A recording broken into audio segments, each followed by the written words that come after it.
Salams from the People's Dispatch studios in New Delhi. I'm Siddhantani. You're watching Daily Debrief. On the show today, why top diplomats from the West and Russia are visiting India. We interview censored writer, comedian and activist Lee Camp. And we remember the work and the words of Aijaz Ahmad, among the preeminent Marxist scholar, philosopher and teachers of our times. First up, some positive news from Ukraine today, with Russia easing some of its military operations and indicating that, at least militarily, the conflict will ease over the coming days and weeks. But we are focusing now on the conflict from a different perspective. The early summer heat might be beating down on New Delhi, but that hasn't stopped a spate of high-profile diplomatic visitors from popping in for discussions with India.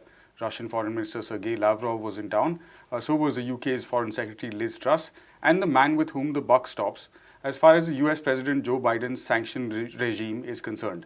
That's the Deputy National Security Advisor of the United States for what is called international economics, Dileep Singh. All these guys were in New Delhi over the past couple of days, and Prabir is in studio today to help us understand why they're in town, what they're looking for. Is it essentially a single point agenda, Prabir, to do with trade relations between India and Russia? Well, let's put it in the larger context. It's not just trade relations between India and Russia, but the fact that in this game, and this is really now the economic war aspect, not the physical war that's going on in Ukraine, that India is becoming a linchpin of sorts. Because if an economy of the size of India is willing to continue its economic relations with Russia, then of course it will also give a signal to a lot of other countries. In any case, those signals are already there, because as the oil prices have risen, and they have risen substantially, as you can see, they're about $105 to $110, depending on which benchmark crude you use. In that case, a lot of the global economies would sink, including India, because it means really we cannot do without oil. And if this prices go to that level, which is 80% more than what it was last year, the economies would collapse. So given that threat, each country is looking for itself, and of course India, being a big economy, has more leverage than others have. Of course, you know that in the sanctions, European Union has been allowed to buy gas and oil from Russia. That continues. There is a battle going on there regarding how the euros to ruble conversion will take place, which we have talked about. But the fact that they're buying oil and gas, and more oil and gas than before the war, which is what the India's External Affairs Minister Jaishankar has pointed out. So given that, India is on that a much stronger wicket. That if you can buy, why can't we? And if Russia is giving us a favorable deal, of course it makes sense for us to do it. For Russia, it also makes sense, because Russia makes profits if the price of oil is above $40. If it is above $80, it's a discounted price today. Okay, but it's still a huge profit for Russia. So they don't really they're not worried on that count. So therefore, this whole issue is really the sanctions regime, which has been imposed to Russia by seizing their foreign exchange reserves, that they should not be therefore able to trade with others.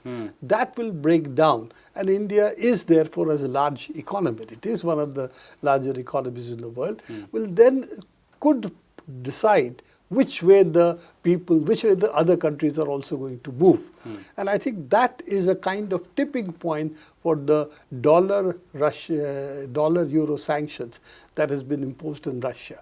And I think that's a very, very key element in the current scenario, because till now, the fact that dollar and euro underpin the international economy is not based on commodities, but the fact that this provides a guarantee with the United States system, so to say, backing the dollar, irrespective of what is physically backing it. That was why the world moved de facto to a dollar economy, and euro is also essentially linked to the dollar, being a euro dollar, etc., etc. So I think this is a turning point. Will we see therefore now commodities underpin the currencies, because people need commodities, and it is not the question of services. It's a question of really commodities, food, agricultural goods, oil, which is energy. All of these things are now coming into question, and industries will also also are going to get affected if the raw materials cease, which are the largest movement of goods in that sense. Yeah. So I think it's a very important point, and that's why India is seeing so many diplomats coming and saying, don't deal with Russia, isolate it. Okay, we are buying it, but you don't do it. Yeah. So I think that's this kind of double dealing kind of things are also the problem, which also what the European Union and the UK has when they come and tell India not to do certain things. Yeah. So specifically, I mean, in the context of all of what you've pointed out, the statements that have come from particularly the Western diplomats that were visiting New Delhi, how does the rest of the world, smaller countries, smaller economies, see these statements? You know, most of the countries, as you know, have not followed the US and the UK and the EU or Japan on sanctions. Right. They have kept outside the sanctions. They might have been on the side voting against Russia in the General Assembly. But as far as sanctions are concerned, even the US's closest allies like Brazil haven't followed suit. Right. So that is the key issue that will increasingly shape the economic picture. You see, if we take the economy of the world, we can argue that it is built on trade of goods and services, but definitely the goods are also a very important part of that. Now, European Union and the United States dominated trade, particularly the US, in manufacturing. Over the last 30 years, that shifted to China. Yeah. So given that they don't really hold the physical goods today in terms of what would shape the financial world. So the economics versus finance, are we seeing a divergence from the two? That the world of finance was pegged to the US dollar, which wasn't pegged to anything physical. While if you take, for instance, the yuan or the renminbi or even the ruble, there are physical goods that they are sending abroad, they are transferring. Russia, a lot of raw materials, but they also make advanced equipment, military, for example. And China, of course, is the manufacturer of the world.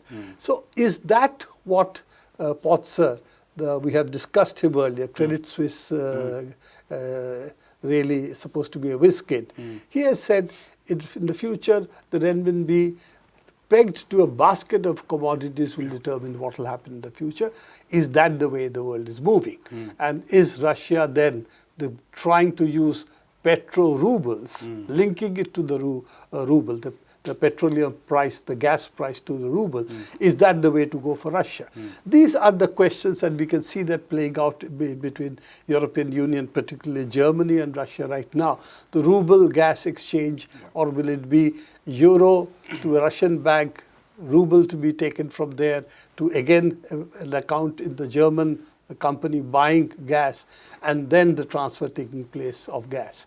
So these are the issues. You know, when they seized the reserves of Russian central bank, both in the United States and the European Union, the US can get away with it, doesn't buy much from Russia except probably fertilizers. But when it comes to Europe, it buys really energy. And how they're going to deal with it and what did they think would happen, I don't really understand. I think they took it for granted Russia would surrender if this was this kind of nuclear sanctions. That it would be so crippling that They thought it's nuclear sanctions and therefore Russia would really beg for mercy. And if that didn't happen, what they would do, I don't know whether they've calculated what's happening or they have gamed all of this out, and we'll see how they will win over the next 6 months. Looking at the picture at the moment, it doesn't look good for European Union. It doesn't look good for the world either, because the energy price rising is disastrous for a lot of countries. And also fertilizer price, food prices. We're already seeing collapse of various economies. Sri Lanka, for example, Central Asia, lack of food. West Asia, Egypt, lack of food. So we are already seeing the cascading effects of that. So what the European Union and the United States thought would happen after the sanctions, we really don't understand. Thanks very much for that update, Pravir. I think we'll have you back later on to get a sense of how this actual pegging of whether it's oil or other commodities to the ruble will work out in terms of new financial systems and models. Thanks so much. Writer, comedian, activist and journalist Lee Camp, who hosted the television show Redacted Tonight for 8 years on the channel RT America, has been shut down as a wave of anti-Russia sentiment sweeps across the United States. My colleague Zoe Alexandra spoke earlier to Lee about life on the confluence of censorship and militarism. anyone who believes even mildly or slightly in freedom of press, freedom of speech should be furious about this. You don't have to agree with every word I say to feel that way. I was at RT America and made the show Redacted Tonight for 8 years, made and hosted. And, if anybody watched or actually watched any of RT America, you would have seen viewpoints that were kind of all over the map. I mean, I'm very clearly left wing. Chris Hedges was there, Jesse Ventura. And then there were several right wingers that I disagreed with just about everything they said. But the one thing that, I can say that it really seems to piss off people who want to say RT America was just straight up propaganda is I was never censored in any way. I was never told what to say. I was never told to say anything. I wrote all my own material. I came up with my own topics, researched all my own stuff. And many of the people that were there because of that, because we've been purged from corporate media. Because we are anti-imperialist, many of us, we are anti-war. We had already been kicked out of the mainstream corporate airwaves in America because you can't be truly anti-war. If you looked, you could read a long list of rather famous people that have been kicked out of mainstream media for being anti-war. Chris Hedges was a Pulitzer Prize winning war correspondent for the New York Times for 10 years. And then he basically was forced out at the New York Times for coming out against the Iraq war. Jesse Ventura was going to have the main show on MSNBC going into the Iraq war, except he was anti-war. So they paid him upwards of $10 million just to get out of his contract and make sure they never had to air an anti-war voice on their network. They fired Phil Donahue, who was anti-war in the lead up to the Iraq invasion. And, you can keep going down the list, but that's why many of us were there. We're at RT America. It was a tremendous amount of freedom. And I knew there would never be another like large scale television network where I could have that kind of freedom and not be censored. So anyway, a month ago now, coming up on a month ago, we were almost told nothing, like everything was running fine. Then one day they told us we're not filming today, and the next day they told us it's all over. RT America had been going for 15 years. I'd been there for 8, and it ended in a day. And it clearly was somehow connected to U.S. sanctions, but I don't have the details. They didn't give us any. But there are no whispers, no mumblings about it coming back or about our shows coming back. So, but what was almost more troublesome than that is that happened within a span of about 3 days of all of our past YouTube videos, 1,000 video clips and episodes, all being basically banned on YouTube. If you go to YouTube, Redacted Tonight right now, you will see banned in your country. And that goes for every show at RT America. Chris Hedges, Jesse Ventura, Larry King, Abby Martin's old show, Breaking the Set, all of them banned globally. And then at the same time, my personal podcast, Moment of Clarity, was deleted from Spotify without any warning, any explanation. It's just gone. And several of the people that were at RT America had their Twitters labeled Russian state media, even though RT America just ended. So they were no longer in any way connected to Russia, but they got their Twitter labeled afterwards, including the fairly famous newsman for MSNBC a long time, Ed Schultz, because he worked for RT America for a couple of years. His got labeled at the same time a month ago, Russian state-affiliated media, his Twitter account, even though he's been dead since 2018. Like, what level of McCarthyism is not okay? I mean, it truly is just disgusting, and people should be furious. I mean, it's almost hard to believe, and it happened so quickly that people kind of just saw it happen, accepted it, and now it's just de facto the reality. But really, I think all of the points you're raising are so key in that it does set a really dangerous precedent, which I hope we can get into a little bit after. But I wanted to kind of circle back to the context within this censorship and this banning happened. Why do you think it was so important to censor your voice, the voice of many other journalists at this moment?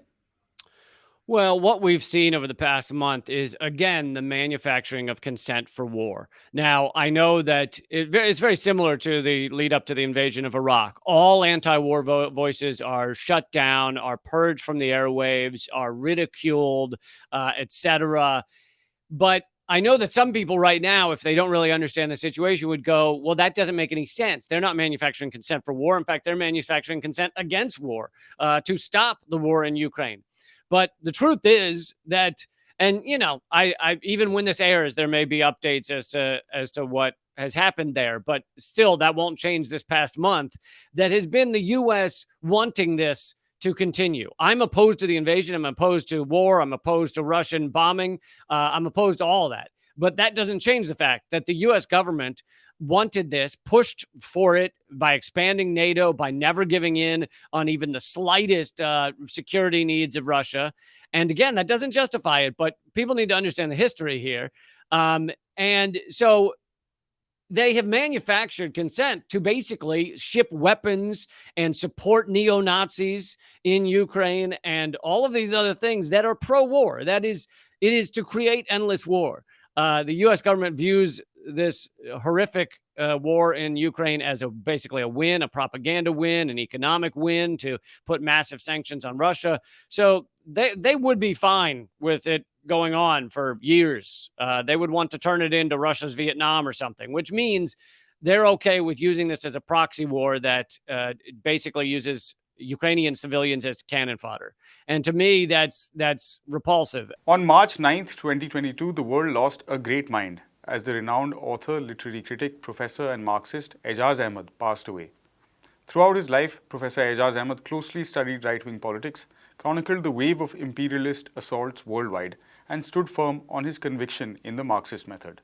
We leave you today with this look back at the work of one of the great minds of our times. I believe that even in its most stable form, contemporary capitalism has come to the end of its capacity to expand the industrial proletariat.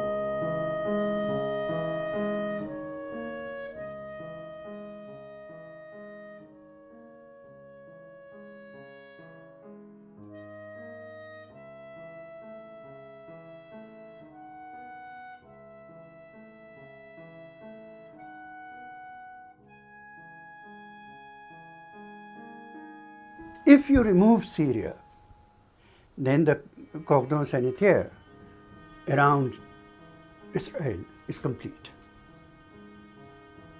There's no adversary left. There is not going to be a resistance of the Gaddafi loyalists and so on, but my view is that there's going to be a lot of chaos in the sense that the very people who came together with the objective of overthrowing Gaddafi, now there's going to be, I think, a brutal fight over spoils in which various groups will form.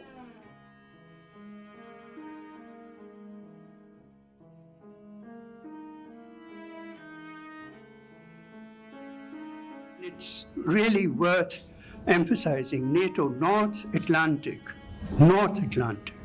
Treaty Organization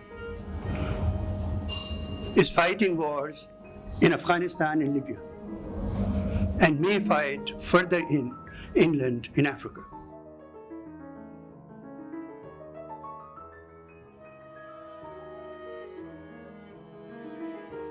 Yemen has actually had a past of highly sophisticated political developments. Part of this Saleh and so part of the point of convergence between Saleh, Saudi Arabia and Americans and so on is to suppress all of that past.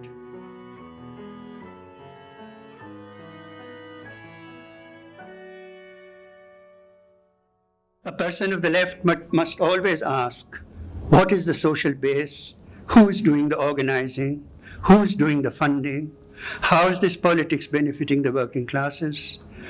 Who is producing the images? Where does my knowledge of it comes from?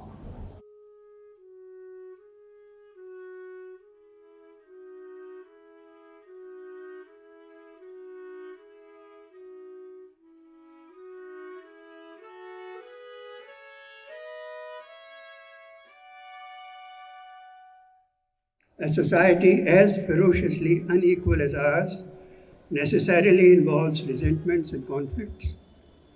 And there will always be forces that will seek to channelize those potentials of violence into communal and caste conflagrations.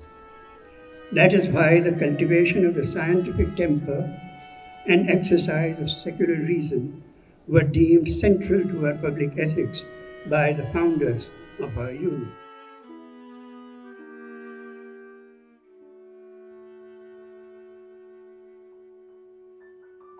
Then one of the prominent leaders of the Muslim Brotherhood and a whole gang of them were welcomed in the White House by Eisenhower. It goes back that far, this alignment with the Muslim Brotherhood.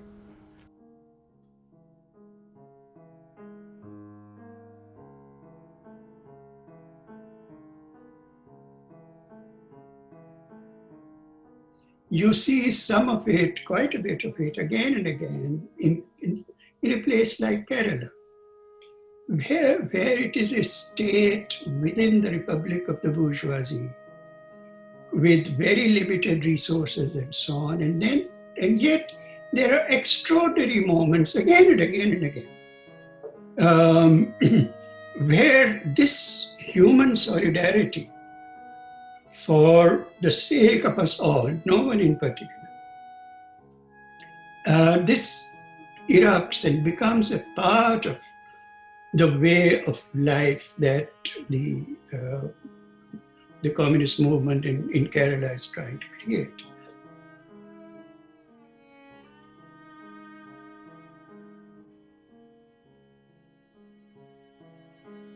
What you have in Venezuela is that what I'm calling the infrastructure of the socialist revolution, the power structures at the base are being created at a very rapid rate and in astonishingly innovative ways, which is giving millions upon millions upon millions of people daily practical involvement in the building of the revolution.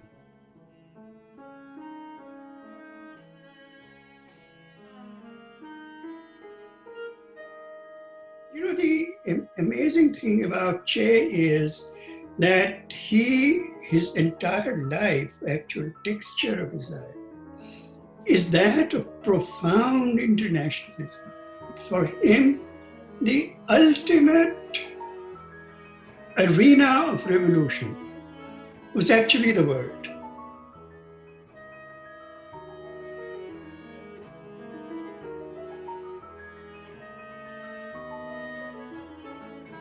Revolution interrupts, it reverses, and it sets up a logic of changing human beings, human relations, very idea of what is a valuable human life.